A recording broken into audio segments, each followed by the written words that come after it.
हिमालयस्य उत्तरे देशे कर्कटी नाम राक्षसी तस्याः स्मरण मात्रेण दुःस्वप्न शामितिं व्रजेत। आज हम आपको जो कथा सुनाने जा रहे हैं वो श्री योग वशिष्ठ महारामायण के उत्पत्ति खंड की है। हिमालय के उत्तर भाग में एक कर्कटी नामक राक्षसी रहती थी। एक बार उसने अपनी मनोकामना की पूर्ति हेतु कठोर तप किया।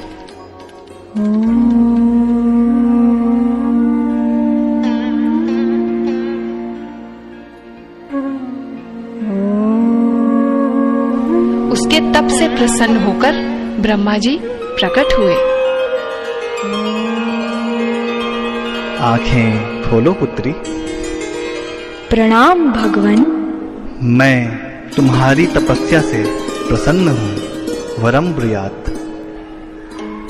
प्रभु, मुझे सुई की तरह सूक्ष्म होने का वरदान दीजिए ताकि मैं जीवों के भीतर प्रवेश कर सकूं।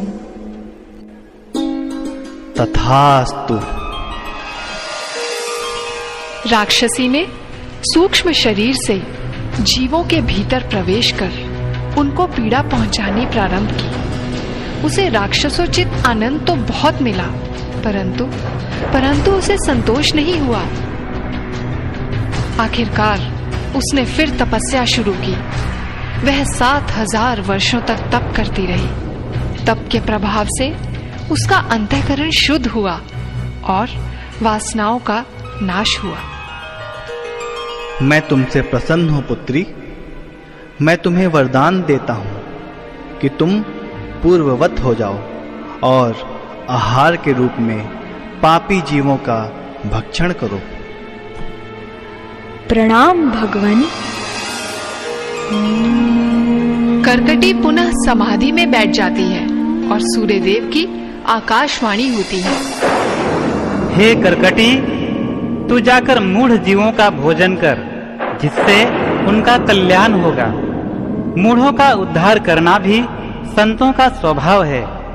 जो विवेकी पुरुष हैं और जो तेरे उपदेश से ज्ञान पावें, उन्हें न मारना, पर जो उपदेश से भी ज्ञान ग्रहण न करें, उनका भोजन करना न्याय है।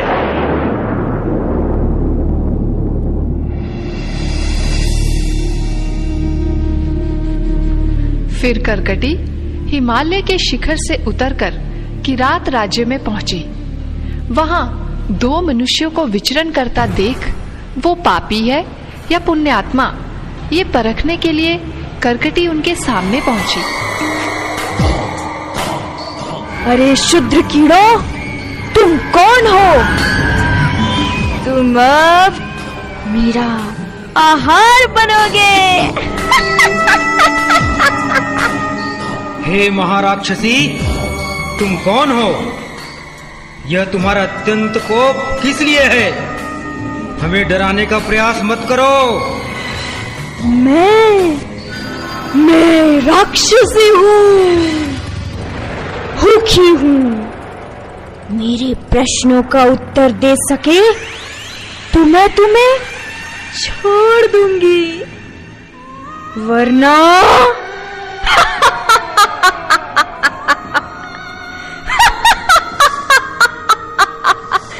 खा जाऊंगी। अरे राक्षसी, जब तक मेरा प्रारब्ध समाप्त नहीं होता और जब तक ईश्वर की इच्छा नहीं होती, तब तक मुझे कोई मार नहीं सकता। पूछो प्रश्न।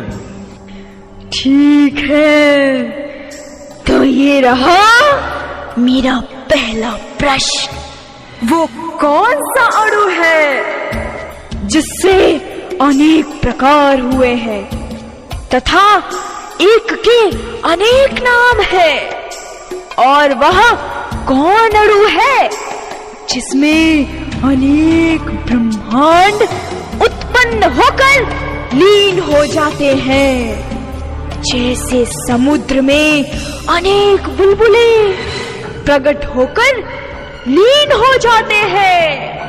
ओह, तुम्हारी जिज्ञासा परमात्मा के संबंध में है। वह इंद्रियों से परे, परम सूक्ष्म, नाम और रूप से रहित चिन्मात्र परमात्मा ही अणु है। वही बीजों में पेड़ की तरह संसार के रूप में सत तथा प्रलय के समय अविद्यमान रूप में असत है। वही परमाणु में प्रविष्ट होकर अनंत अनंत ब्रह्मांड को धारण किए हुए है। मैं कौन हूँ और तुम दोनों कौन हो? अरे राक्षसी, मैं और तुम का भेद ही अज्ञान है। भिन्नता का ज्ञान सत्य नहीं है। कौन गतिमान और कौन स्थिर है?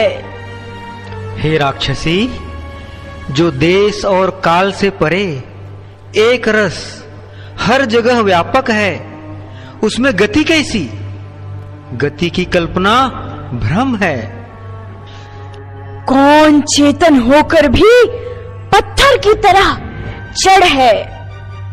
मिथ्या जगत से एकता करके वही चैतन्य घन अपने को जड़ मानने लगता है। परम सूक्ष्म क्या है? प्रकाश और अंधकार क्या है? हे मेघतुल्य राक्षसी, अत्यंत दुर्बोध वे सर्वेश ही परम सूक्ष्म है। दुर्बोध होने से वही तम और ज्ञान स्वरूप होने से वही प्रकाश है। अविनाशी ज्ञान स्वरूप वही है और इंद्रियों से नहीं जाने जाते, ऐसा भी वर्णन उन्हीं का होता है। निमेष होकर भी कल्प और कल्प होकर भी निमेष कौन है? हे महाराक्षसी, स्वप्न में जैसे बहुत विस्तृत नगर दिखता है, वैसे ही कल्पव्यापी व्यापार भी निमेष में दर्शित होता है। ये सब मनः कल्पित व्यवहार एक चैतन्य घन में स्थित है। कौन शब्द होकर भी अशब्द है? अहम होकर भी अनहम है। सर्वरूप होकर भी कुछ नहीं। बताओ कौन है वो? हे राक्षसी, शब्द, अहंकार आदि समस्त स्वरूप पदार्थ एवं भाव उसी चेतन में कल्पित हैं। वही इन रूपों में उपलब्ध हो रहा है एवं सबसे परे है। वह एक रस निर्विकार है। साधो राजन, साधो, मैं अत्यंत प्रसन्न हूँ। साधु संग के समान सुख कर विश्व में और कुछ नहीं। आपने तो मुझे धन्य कर दिया। आप मेरे सेवा योग्य हैं। बताइए मैं आपकी कौन सी सेवा करूं? हे निशाचरी, मेरे राज्य में लोग हैजे से पीड़ित हैं। उसके निवारण का कोई उपचार बताइए। ठीक है राजन।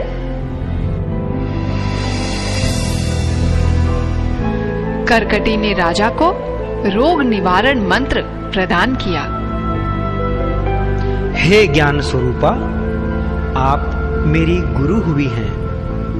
आप राजमहल में पधार कर हमें कृतार्थ कीजिए। राजन, मानुषी भोजन से मुझ राक्षसी की तृप्ति कैसे होगी? हे देवी, मेरे राज्य में प्राणदंड के अधिकारी चोर डाकुओं को मैं आपको समर्पित कर दूंगा। उन्हें लेकर आप हिमालय जा सकती हैं।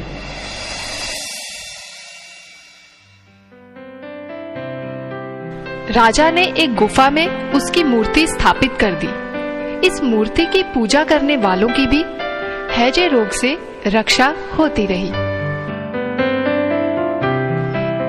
अपनी तुच्छ इच्छा की पूर्ति हेतु तप करने वाली मैं कर्कटी राक्षसी राक्षस कुल में उत्पन्न होकर भी ब्रह्म ज्ञान की अधिकारिणी बन गई, क्योंकि ज्ञान प्राप्त करने का अधिकार सभी को है। प्रत्येक जीव का नैसर्गिक स्वभाव सत्य, चित्त और आनंद स्वरूप है। तप और साधना के प्रताप से पतित जीव भी महानता को प्राप्त कर सकता है, ब्रह्मता को प्राप्त कर सकता है।